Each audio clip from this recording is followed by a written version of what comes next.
Bonjour à tous, le salon de la robotique InnoRobot va quitter Lyon après 5 éditions. Il part s'installer à Paris puis il tournera dans diverses grandes villes européennes.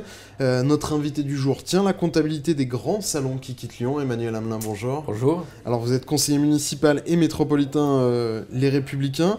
Dans un communiqué de presse, vous avez rejeté la responsabilité du départ d'InnoRobot sur Gérard Collomb. Les organisateurs, eux, disent partir pour s'ouvrir à de nouveaux marchés et probablement des plus grands marchés. C'est quoi? C'est de la communication politique de dire c'est toujours la faute à Collomb? Non, c'est pas de la commission politique puisque c'est quelque chose que j'avais prévu il y a déjà 3 ans. Donc on était ravis d'avoir InnoRobot, c'est un salon important qui montre une vraie dynamique parce que la robotique c'est quelque chose qui est à la mode, qui est à la pointe de l'actualité. Et on avait ce salon mais il n'y avait rien autour. Quand on a un salon qui n'a pas sa légitimité sur un territoire, ça pose des problèmes.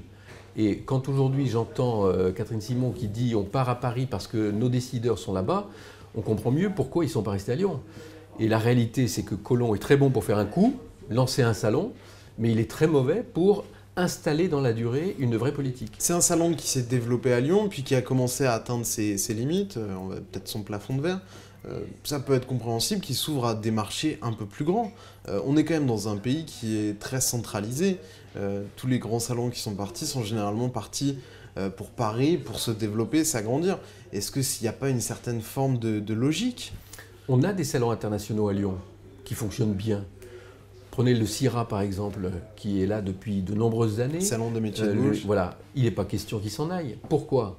Parce que Lyon est une place forte sur tout ce qui touche à la nourriture, la cuisine et à toutes les disciplines qui tournent autour.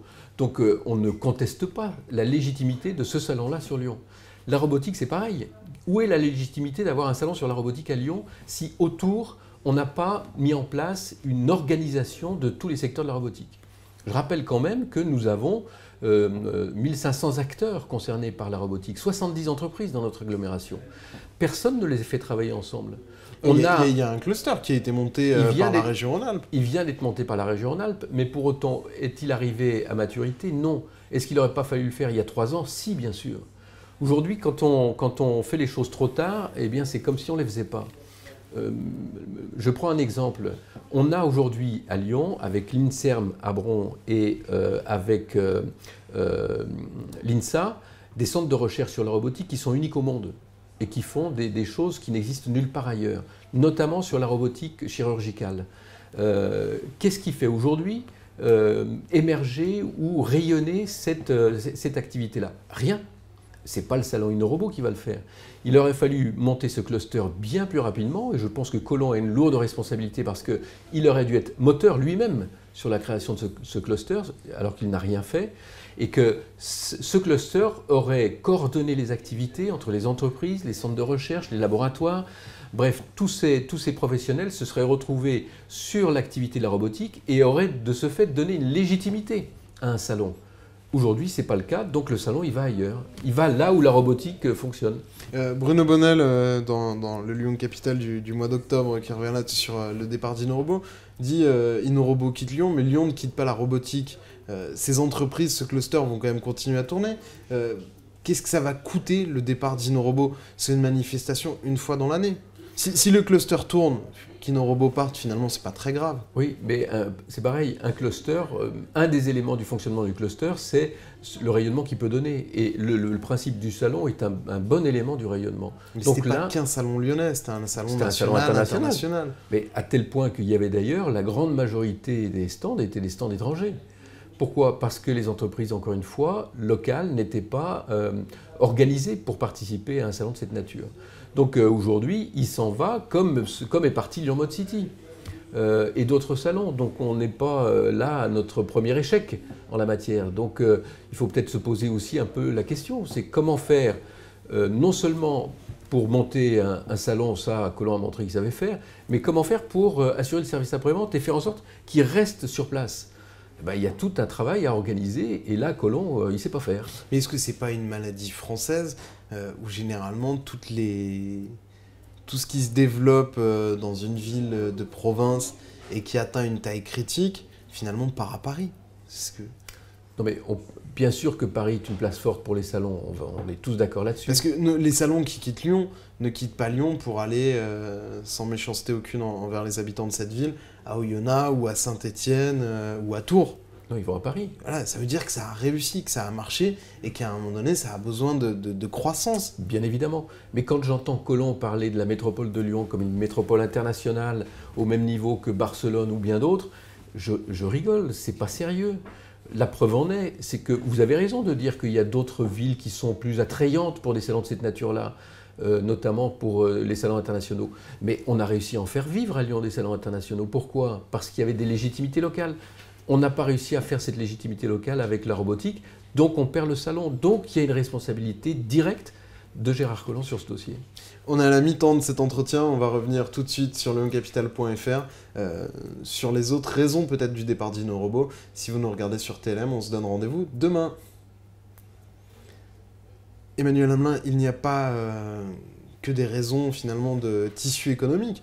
Il y a aussi une raison financière, ce qui explique Catherine Simon, la directrice d'InnoRobot. Globalement, ça coûtait aussi très cher à Lyon pour ce que ça rapportait. Ça coûte exactement le même prix à Lyon qu'à Paris. Bon. Donc elle s'est posé la question... Et à Paris, on peut toucher toucher plus de monde. Probablement, sauf qu'à Lyon, on en touchait un petit peu, mais encore une fois, on n'était pas organisé pour ça. Donc bien sûr... Mais est-ce qu'il fallait que la ville, la métropole, le conseil régional aussi qui était acteur, donne plus d'argent à InnoRobot pour... Non mais il fallait qu'ils s'impliquent. Bien évidemment, le fait que la région ait monté un cluster, c'est plutôt une bonne chose, sauf que ça arrive trop tard. Le salon, il existe depuis maintenant près de 5 ans, donc il aurait fallu le faire à ce moment-là. Donc aujourd'hui, on crée un cluster, c'est trop tard, le salon, il est déjà sur le départ pour aller à Paris. Ça, c'est une initiative régionale. La région dit, ils ont quand même joué la surenchère, ils nous ont demandé de mettre plus et plus d'argent, et quand on a dit non, ils ont dit, bon, bah on part.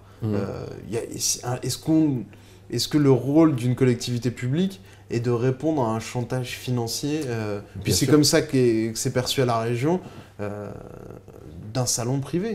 C'est un peu facile de dire ça. Bien sûr qu'il y a peut-être eu des négociations et que les organisateurs du salon, ils ont essayé d'obtenir un peu plus des collectivités locales. Probablement. Maintenant, est-ce que vous pensez qu'ils se seraient posé la question ou ils auraient tenté des négociations de cette nature si le salon était installé sur un territoire où la robotique se développe? Non, je ne crois pas. S'il y avait eu une vraie légitimité, elle n'aurait pas eu cette démarche-là. Elle ne se serait même pas posé la question d'aller ailleurs. Le problème, c'est que monter un salon sur un territoire qui n'est pas concerné par cette thématique-là, c'est un échec prévisible. Si moi, il y a 3 ans, j'ai dit que le salon il partirait probablement parce que le territoire n'était pas organisé par rapport à cette thématique qu'est la robotique, eh ben, c'est que cette analyse-là, elle devait être partagée aussi par d'autres, je pense. Ça ne les a pas fait bouger pour autant. Donc aujourd'hui, on n'a plus que les yeux pour pleurer. On perd un salon extrêmement important, un salon international qui plus est, sur une thématique qui est une thématique de progrès, et je pense qu'on y perd beaucoup aussi en images.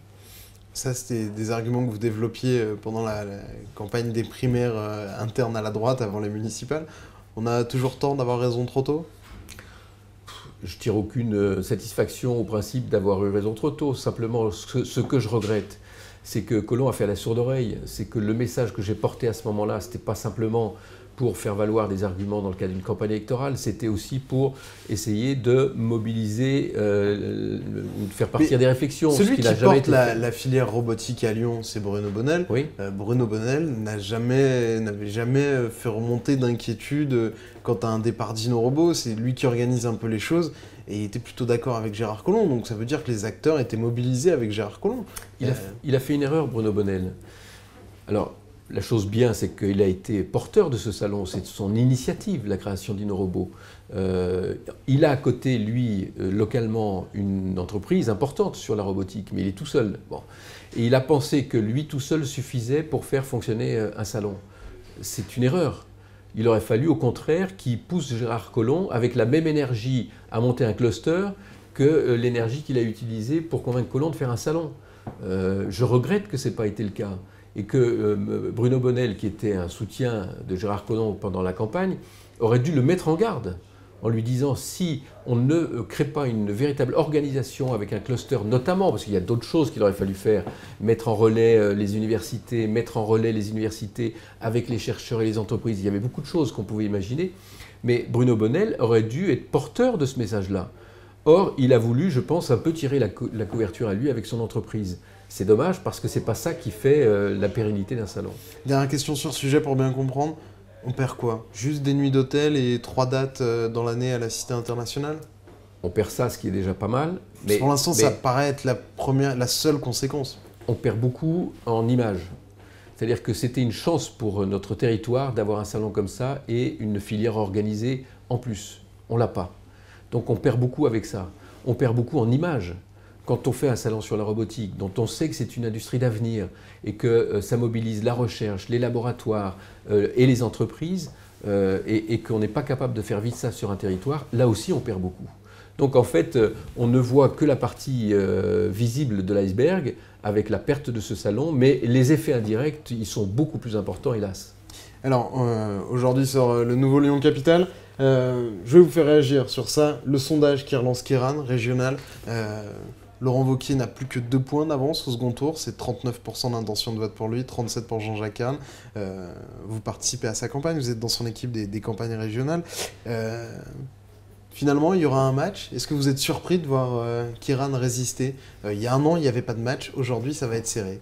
Je précise que je ne suis pas candidat au régional depuis plus d'un an. Vous êtes dans son équipe de campagne. Pour autant, un combat politique, il n'est jamais gagné d'avance. Et tout le monde le sait. Et évidemment, Laurent Wauquiez, mieux que quiconque, il fait une énorme campagne. Il couvre le territoire de la région Rhône-Alpes-Auvergne de manière extrêmement efficace. Et c'est probablement le meilleur candidat qu'on ait pu avoir. Pour autant, il sait très bien qu'une campagne n'est pas gagnée d'avance. On ne va pas aujourd'hui dire, compte tenu des faiblesses du camp adverse, que les choses sont pliées d'avance. Je pense que s'il pensait comme ça, il ne serait pas aussi actif sur le territoire, alors qu'aujourd'hui, on le voit bien, il est partout. Donc il mène un vrai combat politique pour gagner cette région, pour la faire vivre, pour lui redonner son dynamisme.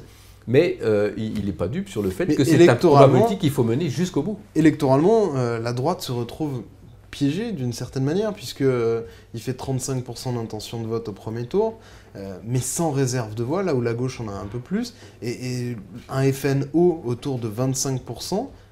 Est-ce que vous pouvez gagner des élections sans faire d'alliance avec un FN à 25%? Pas question de faire d'alliance avec le Front National, vous le savez. Moi, j'ai démarré ma vie politique sur ce principe-là. Donc je ne veux pas revenir en arrière, et en plus c'était à la région. Donc il n'est pas question de faire des alliances. Simplement on va porter un projet. Le projet il n'est pas identifié encore. Donc les sondages à 3 mois d'un scrutin, vous savez, il faut juste quand même regarder ça avec un peu de recul. Donc on a quand même beaucoup d'étapes encore qui vont nous amener jusqu'à début décembre. D'abord la constitution des listes, puisque les chefs de file sont déjà identifiés. Et puis surtout un élément extrêmement fort, c'est le projet. Parce qu'aujourd'hui, tant qu'il n'y a pas de projet, c'est difficile pour un électeur de se positionner par rapport sur un candidat. Donc laissons le temps de la campagne garder son rythme et on verra bien au final. Moi, je suis très confiant dans les capacités de Laurent Wauquiez. D'abord parce que c'est un candidat dynamique, mais ensuite c'est que je sais que le projet qu'il va porter va être un très beau projet pour la région.